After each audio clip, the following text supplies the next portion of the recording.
बिस्मिल्लाहिर्रहमानिर्रहीम। अस्सलाम वालेकुम रहमतुल्लाह। आप देख रहे हैं UAE उर्दू न्यूज़ और मैं हूं सत्तार लगारी। खबरों की तफसील की तरफ जाने से पहले एक रिक्वेस्ट, अगर आप मेरे चैनल पे पहली बार आए हैं तो प्लीज़ चैनल को सब्सक्राइब कर दीजिए और साथ बेल के आइकॉन के ऊपर भी क्लिक कर दीजिए। अब चलते हैं खबरों की तफसील की तरफ। मुत्तहिदा अरब अमारात, हिंदुस्तानी शख्स ने एमरेट्स ड्रा में 25 साल के लिए 25,000 दरहम जीत लिया। अब इस खबर की तफसील। हिंदुस्तान से मंगेश कुमार नटराजन ने अगले 25 सालों के लिए महाना 25,000 दरहम का फास्ट ग्राउंड प्राइज जीता है, जिससे वो पहला आलमी ग्रांड प्राइज जीतने वाला UAE से बाहर पहला फातेह बन गया। मंगेश ने कहा कि जब मैंने ऐप पर चेक किया कि मैंने 5 नंबरों को मैच कर लिया है, मेरा यकीन तब कामिल हो गया जब मुझे एमरेट्स ड्रा से कॉल मौसूल हुई। ये एक नाकाबिल यकीन लम्हा था जो मेरी ज़िंदगी के सबसे खुशगवार और यादगार दिनों में से एक साबित हुआ। मंगेश ने जीत के बारे में जानने के बाद कहा, 49 साल अंबोर तमिलनाडु भारत में प्रोजेक्ट मैनेजर हैं। ताहम 2019 से इस साल के अवाइल तक सऊदी अरब में उनकी 4 साल काम की तफवीज़ थी, जिसने तकदीर के एक गैर मामूली मोड़ का आगाज़ लिया।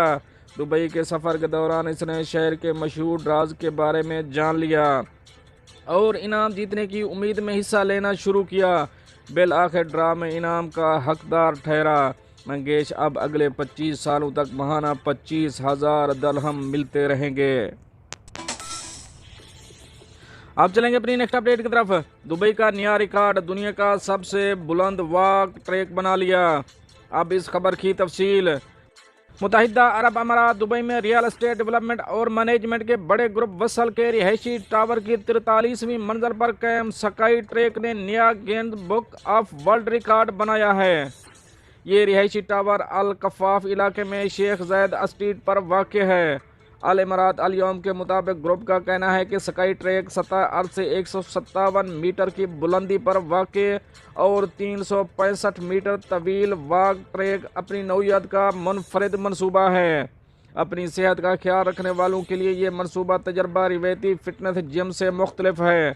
स्काई ट्रैक पर जहां चहलकदमी करने वाले दुबई के नुमायां और काबिल दीद मकामात के मनाजर से भी लुत्फ अंदोज होंगे। यहां से Burj Khalifa, Jabeel park, old Dubai, Dubai frame, खलीज अरब और शेख ज़ायद स्ट्रीट को देखा जा सकता है। ग्रुप के CEO हशाम अल कासिम ने कहा कि रियासत दुबई में नए बैनुल अक़वामी रिकॉर्ड का इजाफा मुसर्रत का बायस है। अब चलेंगे अपनी नेक्स्ट अपडेट की तरफ। दुबई में पब्लिक ट्रांसपोर्ट किराए की अदायगी अब फेस रीडिंग से। इस खबर की तफसील। मुत्तहिदा अरब अमारात में Dubai road and transport authority GITEX 2023 में मसनूई ज़हानत और वर्चुअल मेटावर्स टेक्नोलॉजी से आरास्ता मुतअद्दिद मनसूबे मुतारिफ कराए हैं।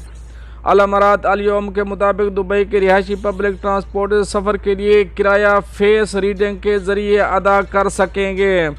Plastic card, ticket, credit card और नोवल की ज़रूरत नहीं रहेगी। अथॉरिटी फेस रीडिंग के ज़रिए किराए की अदायगी के प्रोग्राम का तारुफ जेटेक्स 2023 में करा रही है। जेटेक्स 2023 दुबई वर्ल्ड कमर्शियल सेंटर में जारी है। इदारे के डायरेक्टर सलाह अल मजरूगी ने बताया कि पब्लिक ट्रांसपोर्ट से सफ़र करने वालों के लिए किराए की अदायगी का नया और आसान तरीका मुतारिफ कराया जा रहा है। उनका कहना था कि नोवल कार्ड इस्तेमाल करने वालों को सिर्फ एक बार फेस रीडिंग का अंदराज कराना होगा। Metro Dubai, tram Dubai, public bus, taxi और समंदर ट्रांसपोर्ट में से किसी से भी सफ़र करते वक्त मुसाफिर की फेस रीडिंग होगी। खुद कार सिस्टम से मुसाफिर के अकाउंट से किराया अदा हो जाएगा।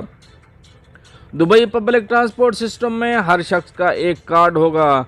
स्मार्ट गेट से गुजरते वक्त फेस रीडिंग पर मुतल्लिका शख्स के अकाउंट से किराए की कीमत वसूल हो जाएगी। सलाह अल मजरूगी ने बताया कि स्मार्ट गेट सिस्टम 6 माह से 1 साल के दौरान मुअस्सर हो जाएगा। तजर्बा कामयाब होने पर अथॉरिटी प्राइवेट कंपनियों को स्मार्ट गेट सिस्टम पर अमल दरामद के सिलसिले में ताउन करेगी। उनका कहना था कि पहले मरहले में किराए की अदायगी के लिए दीगर तरीके ख़त्म नहीं होंगे, बल्कि मरहलावार उनकी जगह फेस रीडिंग सिस्टम लाया जाएगा। ابتدا میں صارفین کو اختیار حاصل ہوگا کہ وہ کارڈ کے ذریعے یا فیس ریڈنگ کے ذریعے ادائیگی کریں۔ انہوں نے مزید کہا کہ فیس ریڈنگ سسٹم میں پہلے صارف کا اندراج ہوگا، اس کی شناخت کیمروں کے ذریعے فیس ریڈنگ سے ہوگی، پھر 3D میں فیس ریڈنگ کا تجربہ ہوگا۔ ڈیٹا میں یکسانیت پر متعلقہ شخص کے اکاؤنٹ سے کرائے کی رقم وصول کی جائے گی۔ پبلک ٹرانسپورٹ استعمال کرنے والے ان دنوں کرائے کی ادائیگی کے لیے نوول کارڈ کا استعمال کر رہے ہیں۔ موبائل کے ذریعے ڈیجیٹل سسٹم بھی متعارف کرایا گیا ہے۔ اب چلیں گے اپنی نیکسٹ اپڈیٹ کی طرف۔ ابوظہبی ایئرپورٹ کا نیا ٹرمینل 1 نومبر سے مسافروں کے لیے کھول دیا جائے گا۔ اب اس خبر کی تفصیل۔ امارات کے سرکاری خبر رساں ادارے وام کے مطابق نئے ٹرمینل کے افتتاح پر ابوظہبی میں زیادہ سے زیادہ مسافروں کو سفری سہولیات فراہم کی جا سکیں گی۔ پروگرام کے مطابق الاتحاد ایئر ویز نئے ٹرمینل کے افتتاح سے ایک دن قبل 31 اکتوبر کو خصوصی پرواز کا اہتمام کرے گی۔ فضائی کمپنیاں 2 ہفتوں کے دوران 3 مرحلوں میں نئے ٹرمینل اے میں منتقل ہو جائیں گی۔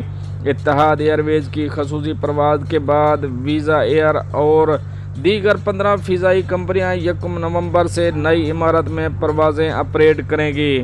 9 نومبر سے اتحاد ایئر ویز نئے ٹرمینل سے یومیہ 16 پروازیں چلائے گی اور 14 نومبر کو اس کا نیا ہیڈ کوارٹر نئی عمارت میں کام کرنا شروع کر دے گا۔ علاوہ ازیں ایئر عربیہ اور 10 دیگر فضائی کمپنیاں بھی 14 نومبر کو نئی عمارت سے آپریٹ کریں گی۔ 14 نومبر کو دیگر تمام 28 کمپنیاں نئے ٹرمینل سے سروس فراہم کریں گی۔ دوستو یہ تو تھیں کچھ اہم اپڈیٹ جو آپ دوست شیئر کری ہیں۔ ملتے ہیں نیکسٹ اپڈیٹ کے ساتھ نیکسٹ ویڈیو میں، تب تک کے لیے اللہ حافظ۔